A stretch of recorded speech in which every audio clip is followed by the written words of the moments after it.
Queridos amigos, bienvenidos a un nuevo programa de Short Time, un breve tiempo para reflexionar. Encantado de estar contigo de nuevo y de afrontar esta aventura. Decimos siempre aventura porque es maravilloso perderse en los caminos del Señor. Es maravilloso estar siempre escuchándolo y dejándonos llevar por su espíritu a donde Él quiere. Y así funciona este programa, que queremos que el Señor nos vaya dirigiendo en las conversaciones, en los temas, en las charlas, ya sea como en este caso con nuestro querido amigo y doctor en historia Juan Manuel Quero, pero deciros también que el programa está respaldado por Frapan y por CESMA, por la Fraternidad de Pastores de Málaga y el Consejo Evangélico Provincial de Málaga, que tenemos una producción muy interesante de las iglesias del Monte Proyecto Vida, que emitimos desde el 100.2 de FM en Radio Amanecer Málaga, la sintonía que te acerca a Dios. Emitimos desde el 97.7 de FM Estéreo Visión Sevilla, la generación de cambio. Y como decía, tenemos de nuevo a nuestro pastor y doctor en historia, Juan Manuel Quero. Querido Juan Manuel, ¿cómo estás? Hola, ¿qué tal, Juan Carlos? Un abrazo. Bien, gracias a Dios. Bien. Encantado de recibirte a este último programa de la saga. Dios mediante. Bueno, ya nos ha traído el Señor hasta aquí, no nos vamos a ahogar en la orilla, Juan Manuel, ya terminamos. Qué Sí, bueno. la verdad es que además es el último porque es la última etapa en la historiografía que podemos seguir comentando, pero la historia sigue. Claro, la historia Dios sigue y sigue continúa. realizando su obra en medio de nosotros. Pues digo que Dios mediante. Amén, amén, siempre mediante Dios. Así que Así. yo creo que sí que va a querer que terminemos este programa, Juan Manuel. Y bueno, ya sabéis que estamos haciendo un repaso general por 2000 años de historia de la Iglesia a través de los avivamientos, esos acontecimientos especiales que de una manera sobrenatural el Espíritu Santo ejerce en momentos determinados para remover los cimientos de la Iglesia, renovar los pensamientos y el corazón de su pueblo y mantener estable ese fervor por Jesucristo, que al final es lo que pretende el Espíritu, ¿verdad? Iluminar a Cristo, recordar a Cristo y explicar a Cristo. Bendito sea su nombre. Bueno, pues Juan Manuel, somos todo oídos. Queremos que nos hable de las huellas de Dios en la posmodernidad. Y eso me encanta, porque como te decía entre bastidores, la sociología, las corrientes, la forma de pensar de las sociedades me parecen muy interesantes y creo que tú nos vas a explicar algo al respecto de la perspectiva de la historia y de la Biblia, ¿no? Ujú. Bueno, efectivamente seguimos mirando cómo Dios deja su huella en la historia, en el devenir de los tiempos, y llegamos a los tiempos más recientes, los que más nos suenan, los que todavía nos llegan con cierto eco, pero que se van transformando también en una comunicación algo diferente, porque todo va cambiando. Y precisamente cuando abordamos la posmodernidad y decimos, ¿y qué es la posmodernidad? Bueno, en primer lugar, tendríamos que decir que es difícil de definir, porque la posmodernidad es una etapa de continuo cambio. Entonces, cuando intentas definir algo, ya es otra cosa. Claro, y además no empieza hoy y acaba dentro de 4 años y medio, sino No, que hay no, no. transiciones, ¿no?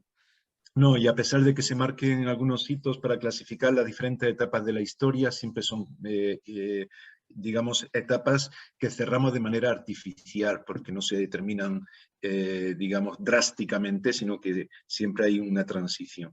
Pero cuando hablamos de posmodernidad, ya el nombre es complicado, porque el nombre es un poco engañoso, porque si pensamos que es posmodernidad, pues la palabra que te dice, Juan Carlos, posmodernidad. Después de la modernidad, ¿no? Y ahora que es la modernidad, ¿no?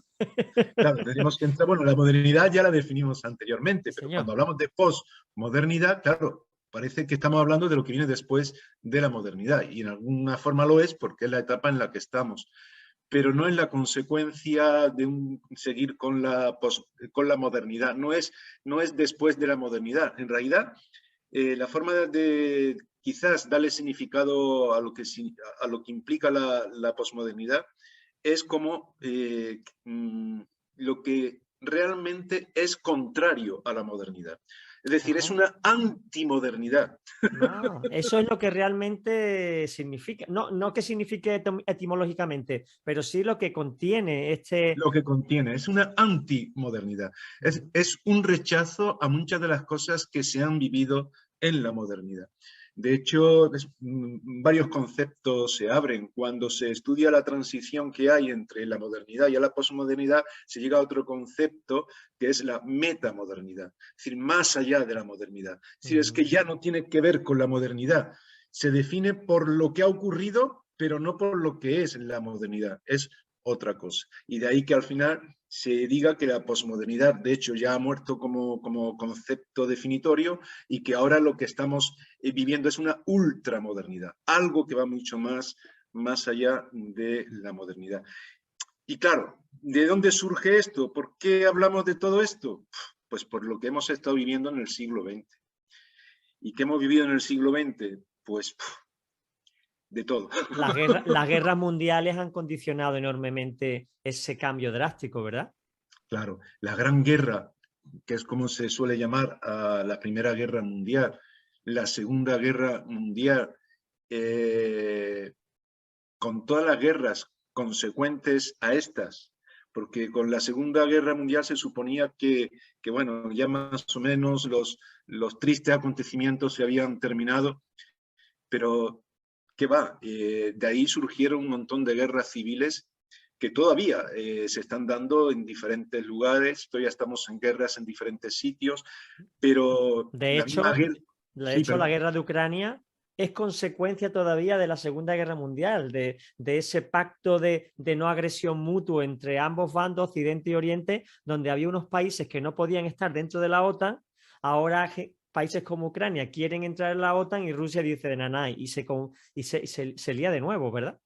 Sí, y eso se da, pero no solamente en cuanto a esto, porque sí es verdad que la URSS se va a desmoronar porque no puede subsistir ella misma, es decir, se desvanece desde dentro.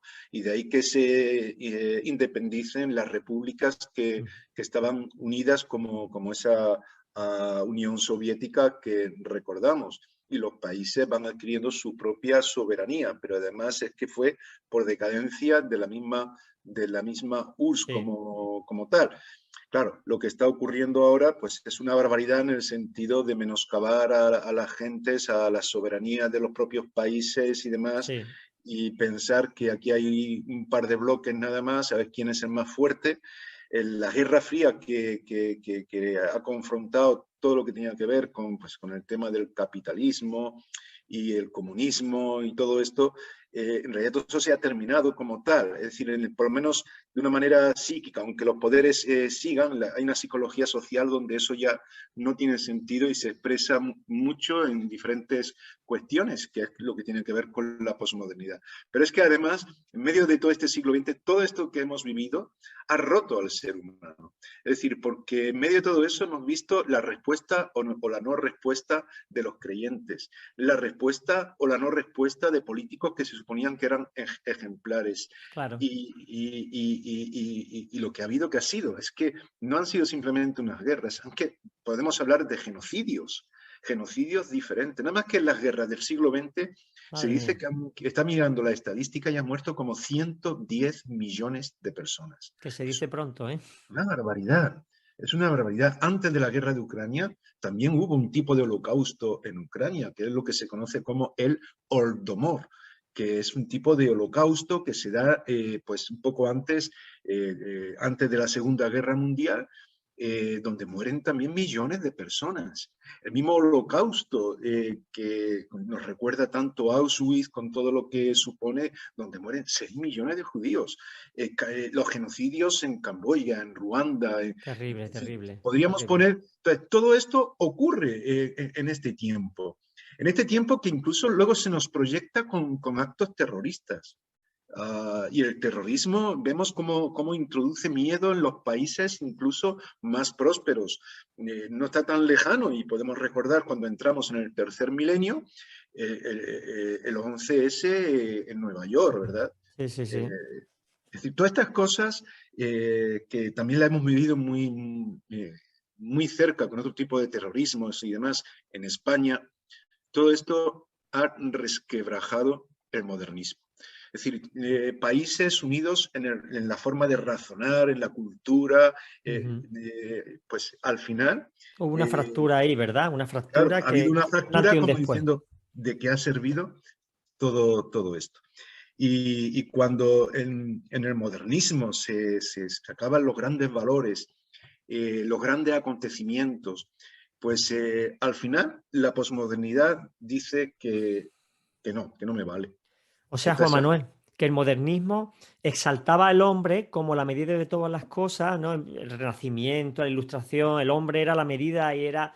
Y resulta que después de tan desgarradores eventos, la sociedad dice: "Pf, ¿qué confianza podemos tener en el hombre que nos ha llevado a todo esto?". Y ahora se produce esa Claro, fractura, ¿no? Como tú pero dices. no solamente Juan Carlos se da esa situación con el hombre, sino que también lo achacan a Dios. Porque Ujú. claro, también la conclusión de muchas personas es cómo es posible que Dios haya permitido todo esto. Es decir, que tantos niños estén muriendo. Recientemente he recibido un mensaje de un pastor, un compañero, que me lo ha mandado desde Ucrania, porque están allí con ayuda humanitaria y demás, y dice, mira, esto es una barbaridad. Estamos viendo testimonio, estamos escuchando a mujeres que han sido violadas delante de sus maridos. Borrachos, chicos jóvenes, jugando con los tanques, matando a familias enteras como si fuera un juego sin saber prácticamente lo que hacían. Hemos visto a mujeres llorando, dando testimonios de cómo habían matado a sus maridos delante de ellas. Sí, esto es una Terrible, barbaridad. terrible, Y esto terrible. estamos hablando del hoy, pero que nos ha estado viniendo de una forma, digamos, no progresiva, sino derivada de todo lo que se ha estado viviendo en este tiempo que decíamos que era la modernidad. Y la misma modernidad, pues nos habla de, bueno, de lo actual, de lo bueno, de lo que es mejor para nosotros. Claro, el hombre, ante eso, ante todo lo que se ha vivido, se ha decepcionado.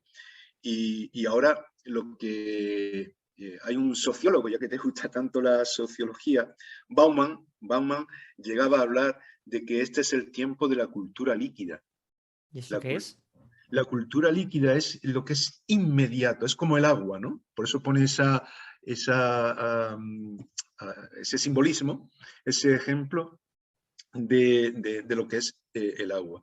Que como un río, el agua Ajá. pasa y ya no está. Es decir, no es la misma, siempre va cambiando todo, se amolda a diferentes cosas, es flexible, no es algo monolítico, es algo que fluye, es algo que está y que no está. Es Ujú. la inmediatez de las cosas, ¿no? Así es como se suele definir esto como incluso resaltando valores que manifiestan también falta de valor en otras cosas.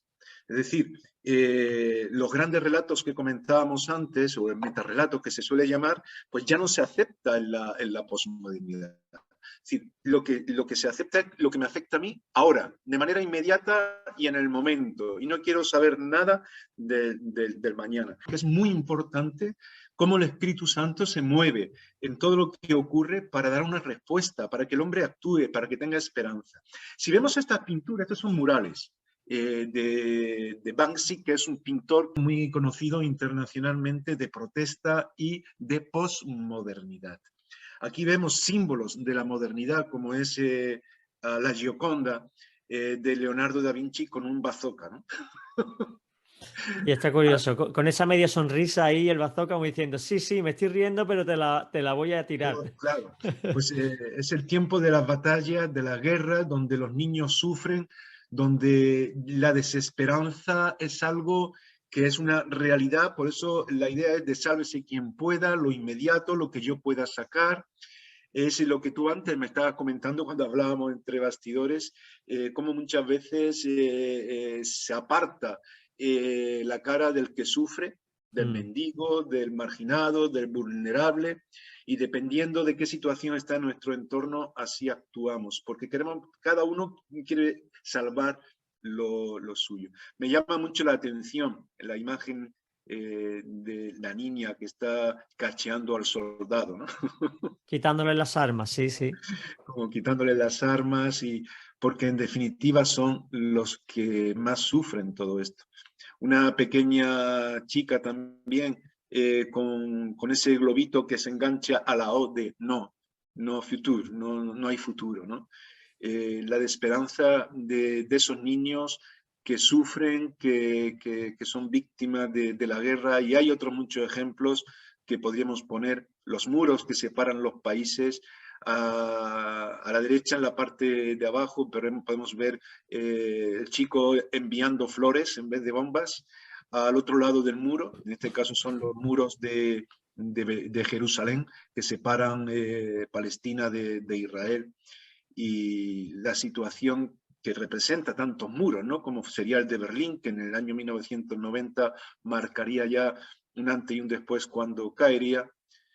Y en medio de todo eso, la falta de relación humana, ¿no? La tecnología, muchas veces, que puede ayudarnos tanto, pero también puede quitarnos, restarnos lo que Tenemos es de importante. humanidad, ¿no? Lo que tenemos de humanidad, la verdad. Lo que es importante en cuanto a nuestra relación.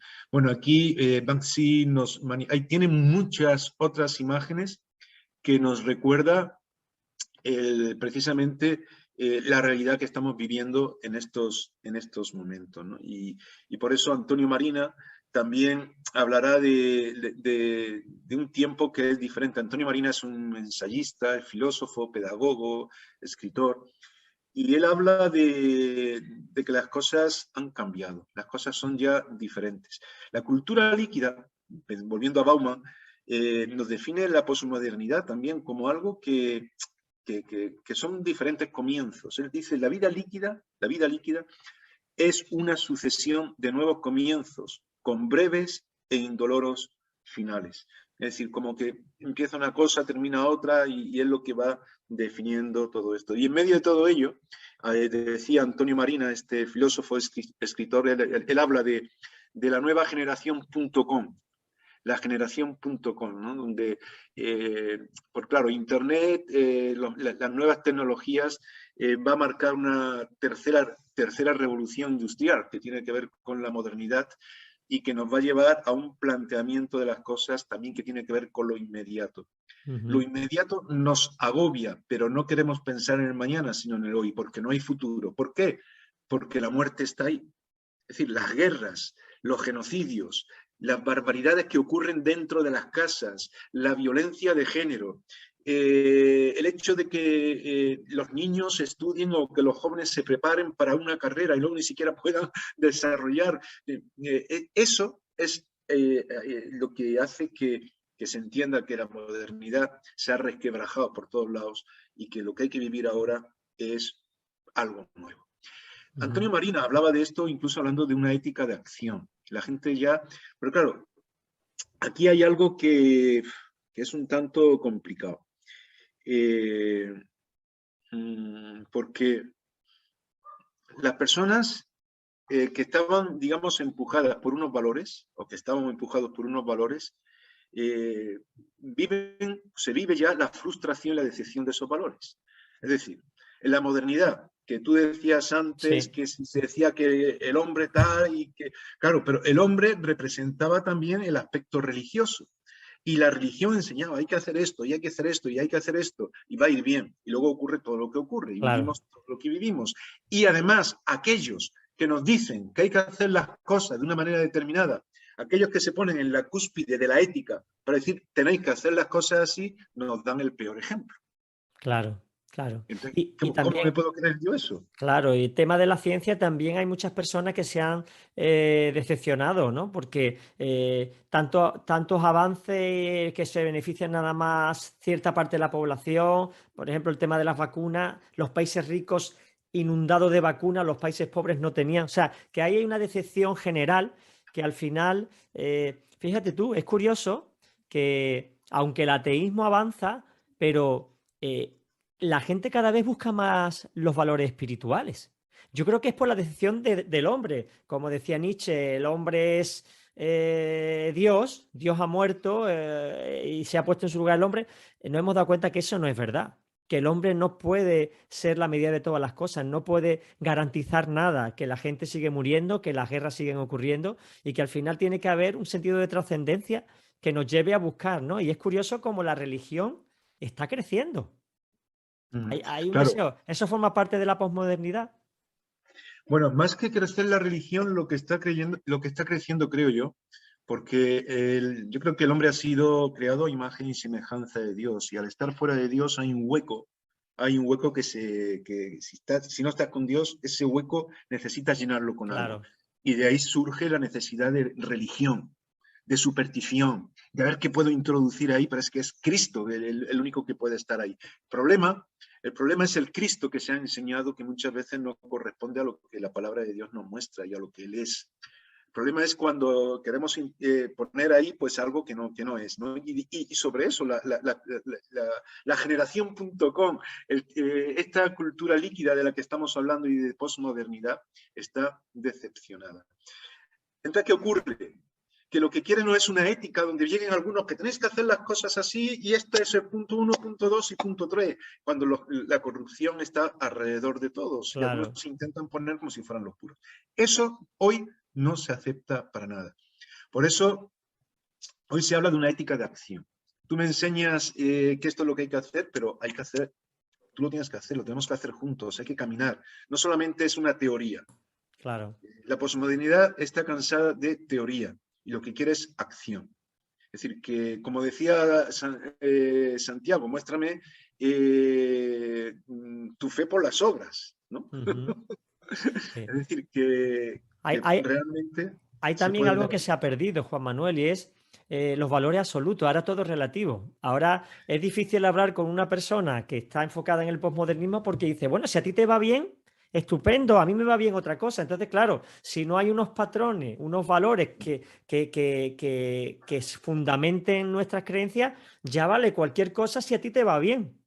Pero claro, ese problema tenemos, es que la palabra son las bases, la Biblia es la base del conocimiento, la base de las creencias, de la espiritualidad. Si no creemos que hay valores absolutos, la Biblia puede ser relativa, enfocada en el tiempo cultural, se dijo para aquel momento, ahora no tiene validez. Y ese es un grave problema también que vivimos, una crisis de valores, donde nada es bueno ni malo en sí, sino depende con el prisma que se mire. Sí. Bueno, eso es el sentido de tolerancia que se da en este tiempo.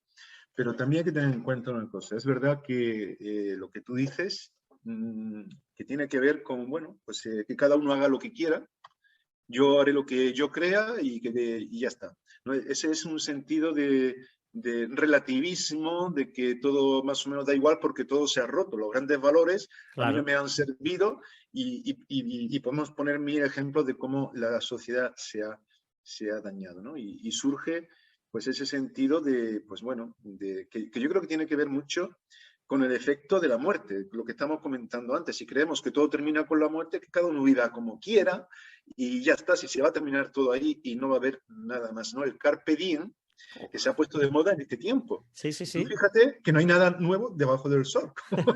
Bueno, y el dum vivimus vivamos, ¿no? Mientras Claro, vivimos, vivamos, que vamos a aprovechar el tiempo, que no sabemos lo que vamos a estar aquí. Y claro, claro. Pero tú fíjate que esto que decimos que es posmodernidad, el poeta Horacio, que es de antes de Cristo, de mediados del primer siglo antes de Cristo, ya, es el que acuñó el concepto de carpe diem. fíjate, de Fíjate hace si años. tiene años. Porque el hombre es el mismo, pero claro, los acontecimientos nos llevan a reacciones diferentes. Y el problema de la tolerancia, cuando ahí llega ahora la ultramodernidad, el más allá, porque durante un tiempo es verdad que decía, mira, todo vale, todo es relativo, yo quiero ser budista, yo quiero ser hinduista, yo quiero ser tal, yo quiero ser cual, esto me mola, esto, las religiones orientales tienen algo que me gusta, ¿no? Vamos a practicar esto, vamos a practicar lo otro. Eh, Todo eso lleva a un punto, es decir, todo vale hasta que te das cuenta que te encuentras con una persona que te hace daño. Es Claro. decir, ¿cómo soporta la tolerancia la intolerancia? Cuando te encuentras con una persona que no te tolera y que va, ¿cómo toleras tú eso? Y entonces te das cuenta, el pecado está ahí, es decir, Claro. el mal está ahí, el egoísmo está ahí. Entonces, pesar de las decepciones, a pesar de esa cultura líquida de falta de compromiso, el hombre sigue mirando al cielo y sigue buscando una respuesta, y más en este tiempo. Ahí, mira, te voy a leer un parrafito pequeñito, ya que es conciudadano mío en cuanto a nacimiento físico, no de los cielos, bueno, no lo sé, que es Joaquín Sabina, es de Joaquín Sabina, es un granaíno, ¿no? Y él, en una canción que seguramente conocerás, dice así, que manifiesta un poco lo que es la posmodernidad. Dice, calle melancolía, es como se titula la canción. La conozco. Dice, vivo en el número 7, calle melancolía. Quiero mudarme hace años al barrio de la alegría, pero siempre que lo intento ha salido ya el tranvía.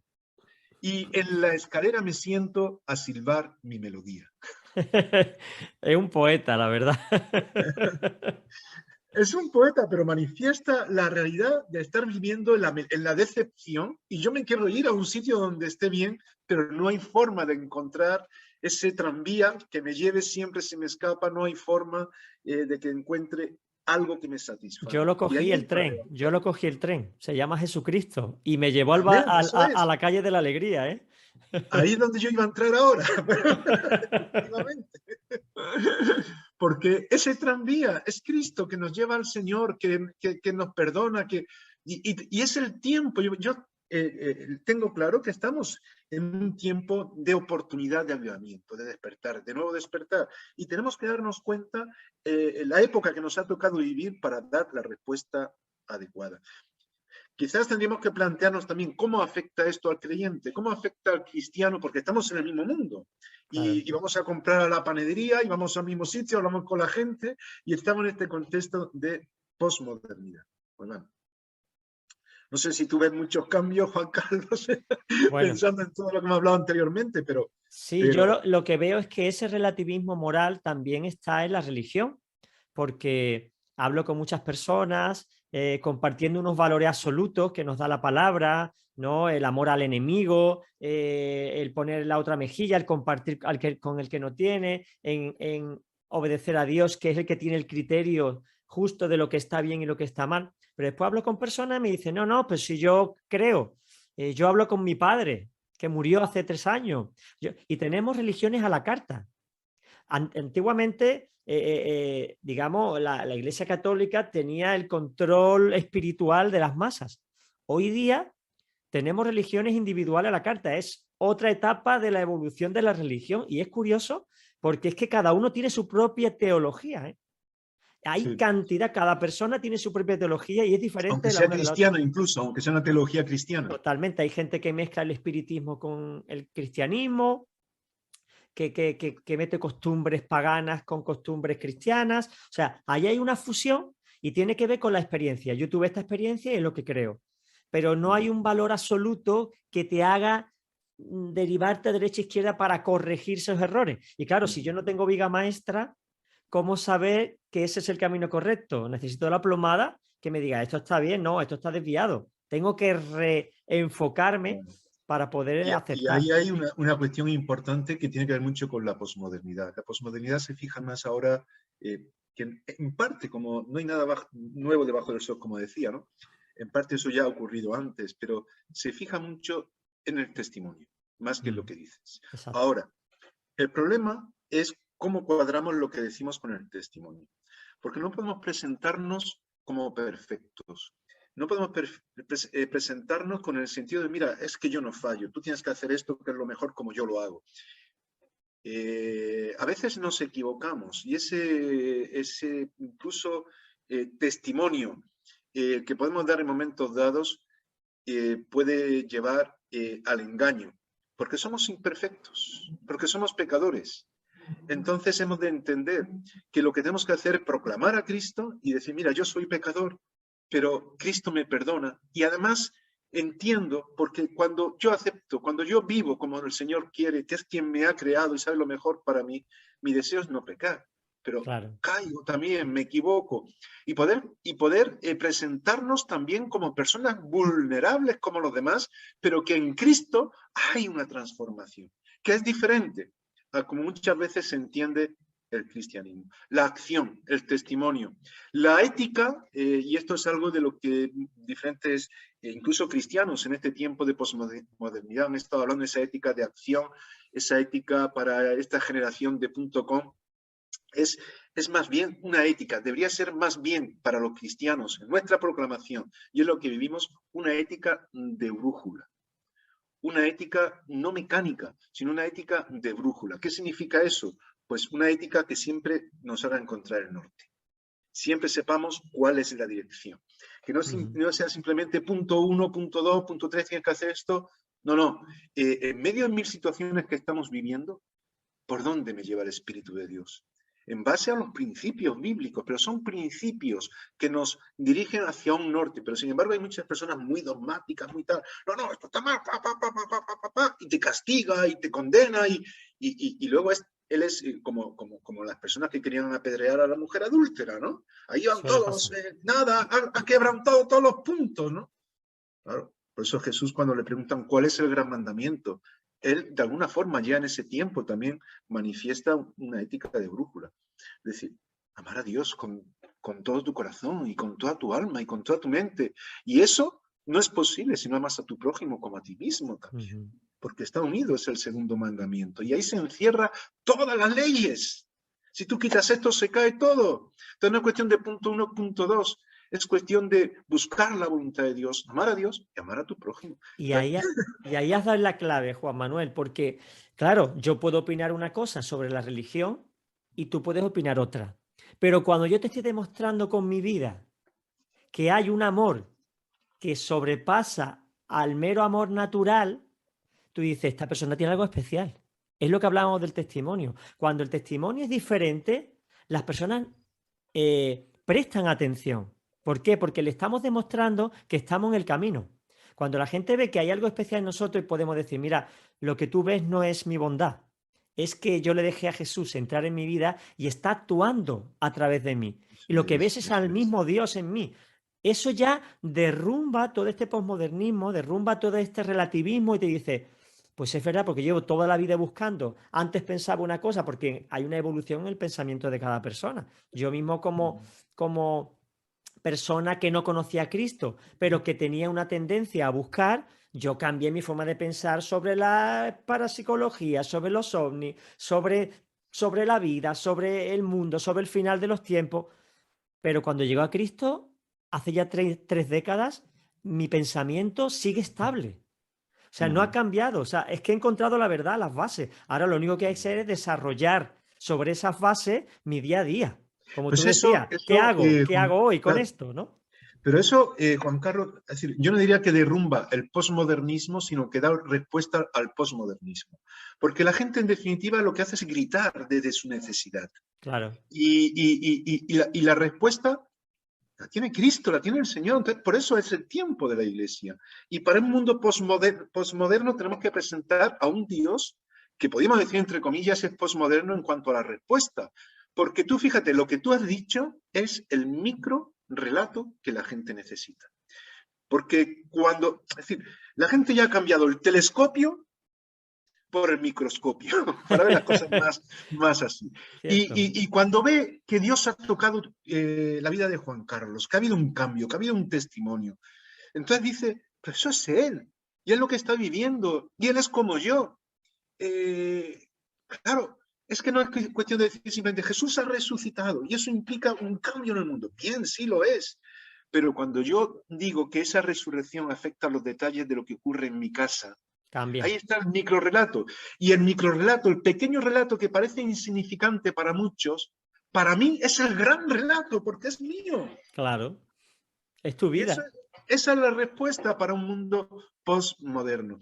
Y ahí nos lleva a algo que muchas veces vemos en que yo creo que también está cambiando en la iglesia. Si se nos da tiempo, hablaremos un poco de ello porque es algo muy importante, ¿no? Pero en nuestras iglesias, también los creyentes, yo creo que hemos cambiado en muchas cosas. Antes, quizás, nuestro tipo de culto y tal era todo muy racional, muy punto 1, muy punto 2, muy como dice el tal teólogo, muy como dijo el tal persona. Pero hoy día vemos que cada vez más nuestros cultos y las generaciones, las nuevas generaciones, lo que buscan, y no es malo, y hay que explicarlo, no es tanto la doctrina, porque doctrina significa enseñanza, hay que enseñar y hay que dejar los principios claros, pero el testimonio, la experiencia, la emoción de vivir eso. Por eso la importancia de expresar, de que haya libertad para explicar cómo yo me siento. El pienso, luego existo de la modernidad de Descartes, el pienso, luego existo, se ha cambiado por el siento, luego existo. Claro. Y no es que sea malo, pero es que yo tengo que experimentar lo que se piensa. Y expresarlo. Tenemos que sumar el pensamiento y el sentimiento para ver un resultado de vida. Claro. Y la expresión. Y la expresión. Claro. Porque ese sentimiento tengo que exteriorizarlo, expresarlo. De hecho, el testimonio ante los demás, si no lo expresas, no lo pueden ver. Claro, claro. Y tiene que haber alegría. Tú entras a una iglesia donde dicen, no, sí, el Señor es la vida, el Señor es gozo, y están todos con las caras largas, enfadados, que se miran de reojo, que ha venido aquí, que está... Eso no encaja para nada, Claro. para nada. Y de ahí, que si nos da tiempo, como digo, vamos a hablar luego, va a surgir también un movimiento y un nuevo despertar que ahora necesita, yo creo que es necesario un nuevo impulso, un nuevo despertar que es necesario para nuestros días, pero hubo un despertar no hace mucho que se llamó carismatismo y lo vamos a ver ahora en un momento. Pero fíjate, yo tengo aquí unas palabras del hijo de un amigo común que tenemos, que es Daniel Manin. Ah, sí, y su hijo se llama Lucas. Él escribió un libro recientemente, hace un par de años. Lo tengo aquí, lo leí. Vale, que es sobre posmodernidad, cristianismo y posmodernidad, la revolución de los santos. Bueno, pues mira, he escogido porque me parece que está muy bien escrito. Lucas Manin escribe muy bien sobre esto. Yo creo que ha cogido el grano de muchas de las cosas que se manejan en este tiempo para ponerlo sobre relieve y que el cristianismo pueda entender. Fíjate lo que dice. Voy a leer un párrafo de su libro. Dice, lo cierto es que la desconfianza en la validez de los grandes relatos es también una actitud profundamente cristiana. No encuentras el libro. Estoy buscándolo para que lo puedan ver por si alguien quiere comprarlo. Porque sí, yo creo que lo tenía por aquí también, pero ahora mismo no recuerdo dónde. Bueno, sigo. Dice que en realidad, lo cierto es que la desconfianza en la validez de los grandes relatos es también una actitud profundamente cristiana. Es una protesta contra la idolatría de adorar proyectos humanos. Se me ocurre pensar que es Dios mismo quien despierta estos giros bruscos de la historia para sacudir nuestra fe y volver nuestros ojos a Él. Cuando todo cambia y nos encontramos desnudos ante un mundo caótico, estamos en una posición mucho más adecuada para destruir los dioses que creamos a nuestra imagen y semejanza. Porque claro, ha sido Dios quien nos ha creado a nosotros a imagen y semejanza de Él, no al revés. No somos nosotros los que tenemos que crear a Dios a nuestra imagen y semejanza. Y Él dice, es allí donde conocemos al Dios desconocido, a ese que tenemos miedo de descubrir. Hegel dijo que cada uno es sin más hijo de su tiempo. La iglesia de hoy no puede seguir anclada a los argumentos, rituales, formas y estrategias que le sirvieron en un tiempo pasado.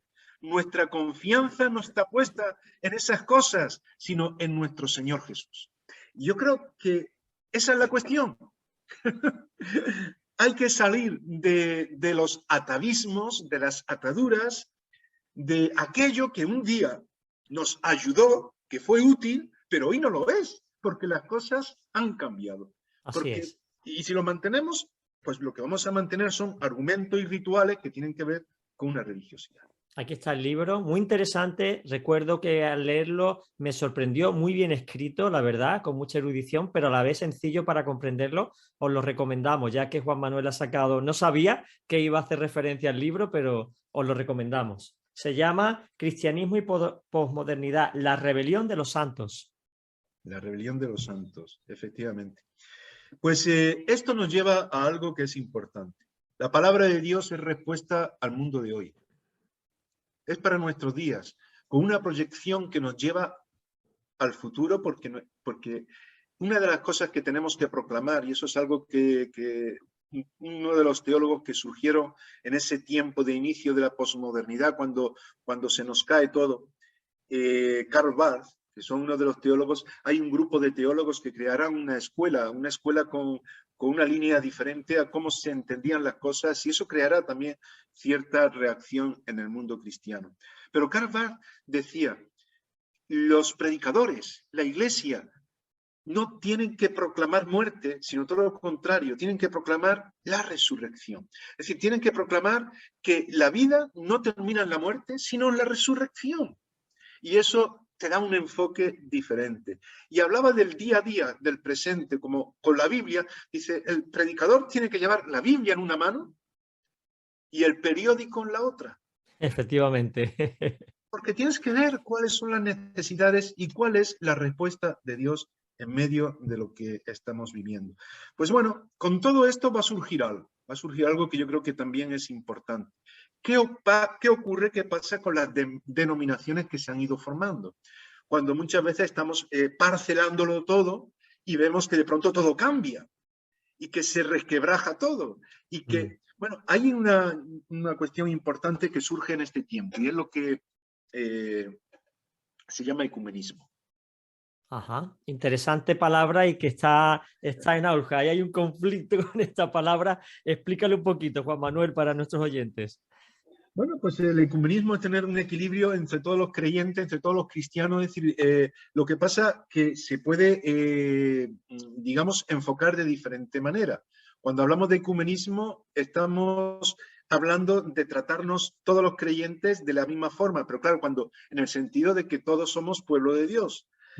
Lo que ocurre es que una cosa es hablar de un ecumenismo evangélico, entre evangélico o cristiano, y otra cosa un ecumenismo interconfesional, introduciendo ahí incluso religiones de todo tipo, como si todo valiera. Y eso es algo que es otra cuestión y que también se está introduciendo, porque al relativizar todo se hace más propicio el ecumenismo. Tipo, bueno, todo vale, tampoco tiene tanta importancia esto, lo otro, y hay cosas que no tienen importancia y hay cosas que sí la tienen. Y aquí es donde entra algo que también es fundamental. Es decir, cuando somos una familia de la fe, somos una familia con características distintas. Si yo tengo un hijo y mi hijo forma un hogar de una forma diferente a como yo lo haría, pues es su forma y es mi hijo y es mi familia. Y yo tengo relación con él porque yo no puedo exigirle que haga todo como yo quiero. Claro. Porque él, bueno, pues a nivel evangélico somos una familia y hay diferentes denominaciones, pero que muchas veces, por motivos diferentes, quizás han podido estar mirando como que yo tengo la razón y tú no. Y la cuestión es que, bueno, yo entiendo que esta es la mejor forma y yo la desarrollo, pero yo respeto la tuya y somos una familia en el Señor. De hecho, ya, bueno, a mediados del siglo XIX ya hubo algunos intentos de crear relaciones más amplias a nivel mundial. La Alianza Evangélica Mundial se va a formar en este tiempo, donde se va a consolidar en este tiempo de posmodernidad del siglo XX y demás. Incluso se va a crear el Consejo Mundial de Iglesias en el 1948, después de la Segunda Guerra Mundial, cuando se nos cae todo y demás, se forma el Consejo Mundial de Iglesias, donde hay 600 millones de creyentes dentro del mismo, ¿no? Y estamos hablando en este caso de acercamientos evangélicos, ¿no? Estamos hablando de cómo muchas iglesias evangélicas se acercan.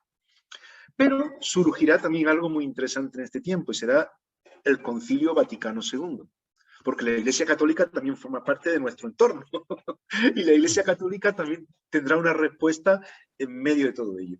Y el Concilio Vaticano II yo creo que supondrá un avance. Yo creo que el Señor obró ahí para que las cosas cambiaran, porque se empezó a valorar más. Yo digo que cambiara todo y que todo fuera ideal y que a partir... No, pero se empezó a valorar más la palabra de Dios. Y empezaron a publicarse Biblias y a darle importancia al mensaje del Evangelio. Y eso permitió que incluso se mirara al resto de los creyentes de otra manera, porque antes se nos miraba como si fuéramos herejes todos los evangélicos. A partir de ahí ya se nos llamaba hermanos separados. Sí, ¿no? Y Juan Pablo II pidió perdón en un momento dado, pidió perdón, creo, por todo lo que se hizo de persecución contra la Iglesia, contra los protestantes, ¿no? En su día, ¿no?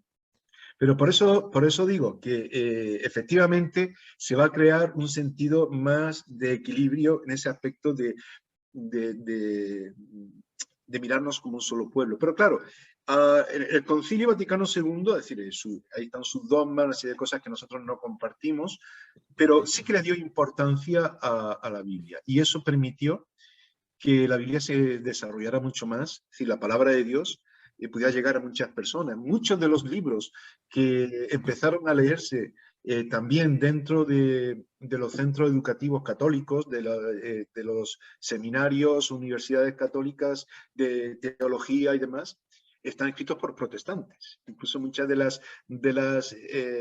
editoriales católicas publican libros de teólogos protestantes que hablan de la importancia de la Biblia.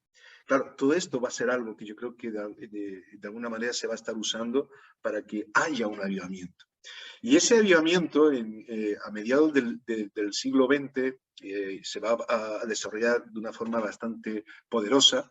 Yo creo que movido por el Espíritu Santo y en medio de toda esta posmodernidad vemos también la huella que se le ha dado nombre de diferentes maneras, ¿no? Es lo que conocemos como lo que es vivir movido por el Espíritu Santo y es lo que se conoce como el carismatismo, que es un término acuñado por un luterano, pastor luterano que se llama Harald Brettzen, y él habla de esa renovación carismática a partir del año 1962. ¿Puedes explicar el tema, el término carisma, por si algún oyente no sabe muy bien a qué se refiere? Carisma para alguno es una persona que es viva, una persona que es expresiva, pero aquí estamos hablando en el contexto bíblico de carisma, ¿no? Explícanos específicamente a qué se refiere, Juan Manuel. Estamos hablando de personas que viven, la palabra haris significa, es en griego, significa don, un don que Dios da para servir y para desarrollar la vida que Dios nos ha dado. Entonces, cuando hablamos desde la perspectiva bíblica de carisma, de esa gracia, ese don, que es lo que viene a significar, estamos hablando de vidas que buscan que el Espíritu Santo marque la dirección y que desarrollan lo que Dios da para el servicio para Él, ¿no?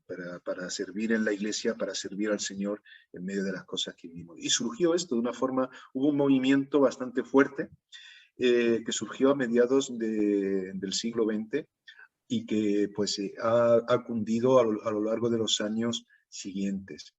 Especialmente surgió en Estados Unidos. Hay que tener en cuenta que también surgió en Estados Unidos y en España, podemos recordar esto, que es cuando se introduce también allá por los años 60, finales del 50-60, es cuando también está surgiendo otras iglesias con un ímpetu bastante fuerte, como sería, por ejemplo, en España. En Estados Unidos también se daría antes, pero en España, a mediados del siglo XX, se fundará lo que son las iglesias de Asamblea de Dios, que son iglesias pentecostales, donde se habla de la importancia del Espíritu Santo y demás.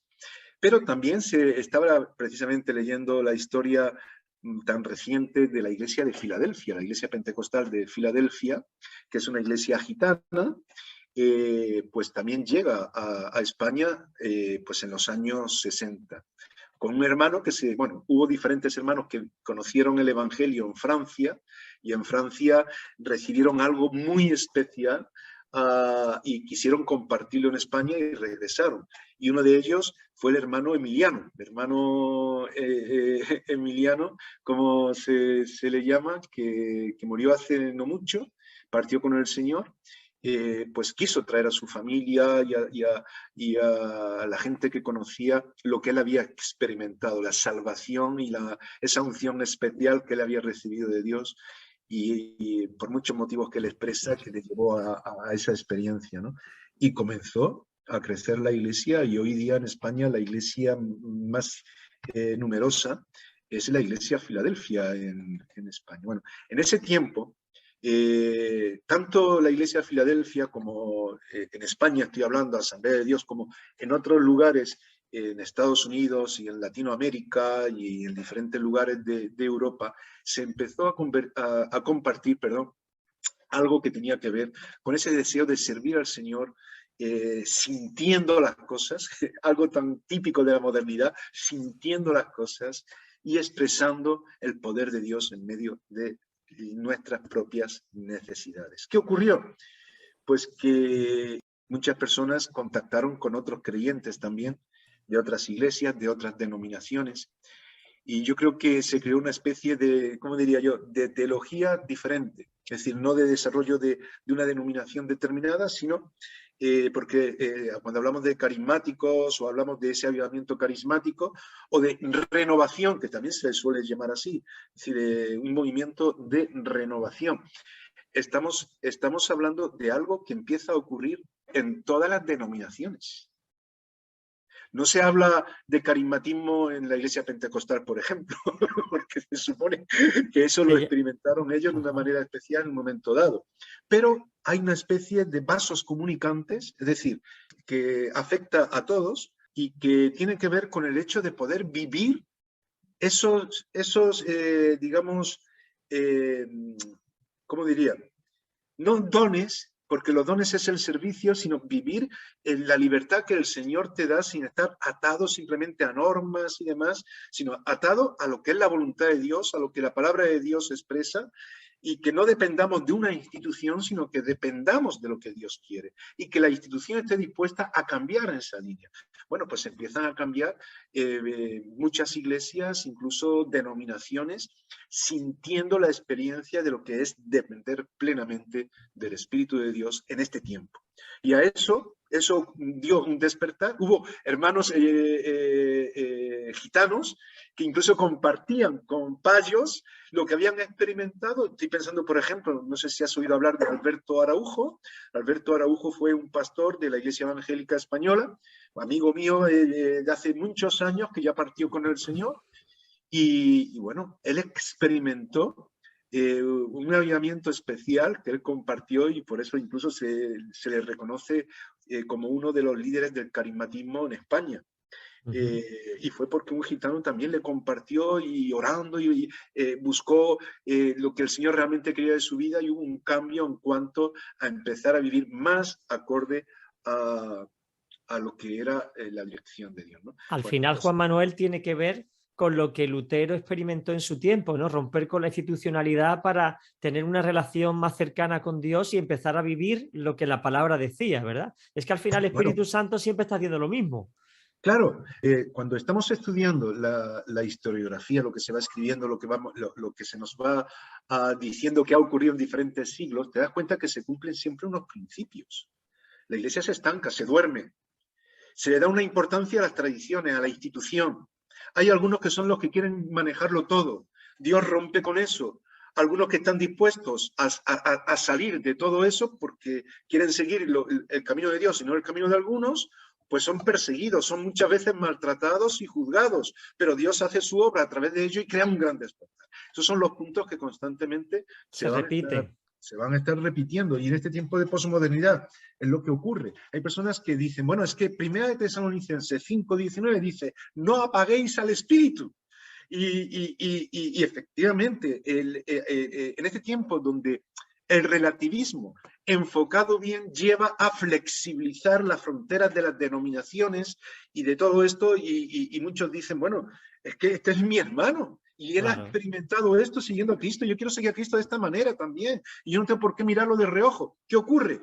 Que hay algunos que salen de algunos sitios donde no quieren que haya cambios, se quedan unos, salen otros, y Hay incluso en este tiempo un gran número de iglesias que empiezan a desarrollarse por un tipo de evangelicalismo. El otro día hablábamos de esto, es decir, de personas que incluso empiezan a leer la palabra de Dios, se convierten y empiezan a seguir parámetros que no tienen que ver con una tradición determinada, sino con lo que dice la Biblia, con la tradición más que nada del mensaje del Señor, que más que una tradición es una palabra viva que afecta y que cambia lo que somos, ¿no? Y empiezan a surgir muchas iglesias. Y bueno, que ya se nos está yendo el tiempo. Ya se nos ha ido, se nos ha ido. Pero la verdad es que yo creo que has explicado muy bien lo que es la posmodernidad y cómo afecta a la sociedad y a la iglesia. Y cómo este proceso sigue avanzando y al final ya estamos concluyendo esta saga de 14 episodios de la historia de la iglesia a través de los avivamientos. Es que el Espíritu Santo sigue repitiendo el mismo patrón. Cristo es el centro, Cristo es la base, no nuestra cultura teológica, que es la que nos impide muchas veces tener un encuentro con el Señor. A veces decir, es que yo soy de tal forma de pensar, yo soy de cual, porque nací aquí. Pero cuando tú te acercas al Señor, el Señor empieza a unirnos de una manera amistosa y empieza a funcionar como un cuerpo. Y yo me encanta como el Señor, el Espíritu Santo nos está llevando, en la iglesia de Málaga, nos está llevando a esa fusión, no una fusión donde todos estamos sistematizados, sino a esa unión donde con las distintas idiosincrasias podemos amarnos y respetarnos y compartir el Evangelio y trabajar juntos.